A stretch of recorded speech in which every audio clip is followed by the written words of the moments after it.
G'day guys, welcome to my first video.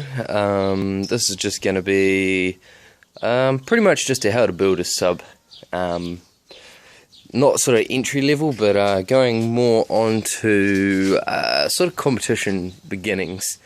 Excuse the mess of the car, it's sort of a daily driven, so yeah, shit's going to be a bit messy.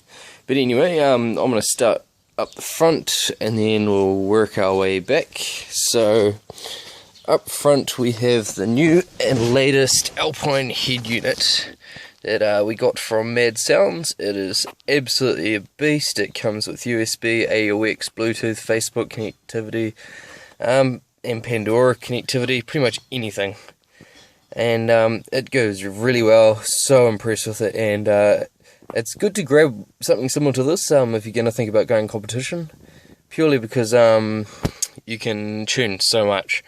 And I mean, yeah, there's 3 different ways of tuning, and really user friendly. So yeah, we've got the head unit up front, and then just down to my left we've got 2 switches. This one here is the lights in the vehicle, which I'm going to be upgrading and replacing and making more. And this one here, I believe, is the remote, which is connected to both amps at the moment. There'll be a bit of a swap around when we do the new install. So yeah, that switch turns it all off, and we're hoping to get a split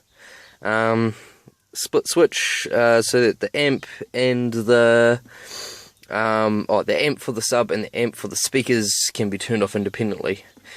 And so now over to the doors. These are just roughly mocked up. We have 1.5 inch component setup, all Alpine. So we've got the front crossover tweeter, and then in behind the door, which you actually can't see at the moment, is a 6.5 inch to complete that component series. And then in the back door, actually, what the upgrade that we're going to do for here is we're going to have 2 components here, and that will provide with enough sort of high-end mid-range volume up front, and the same will be done on the passenger door. If we move into the back, the plan for that is, well, nothing right now, but 1 set of components in here just to provide the backseat people with bit of volume, bit of fun. And then we shall move on to the amps, and let me just pop this open. At the moment I'm running a V12, which is 1400 watts. It's a 4-channel bridgeable to 2, and currently only half of it's working. So about I'd say maybe about 300 RMS is going to my sub at the moment off that. And then we've got the new Infinity Reference 4-channel amp, and it goes rather well. It's really easy to tune. You've got quite a lot of tuning features in the back here, and yeah, I'm really impressed with it. It doesn't overheat or anything like that, and it's got a startup delay, so that it protects itself really well. And now we'll move to the back, which is where everything crazy is going on. This is what we got in here at the moment.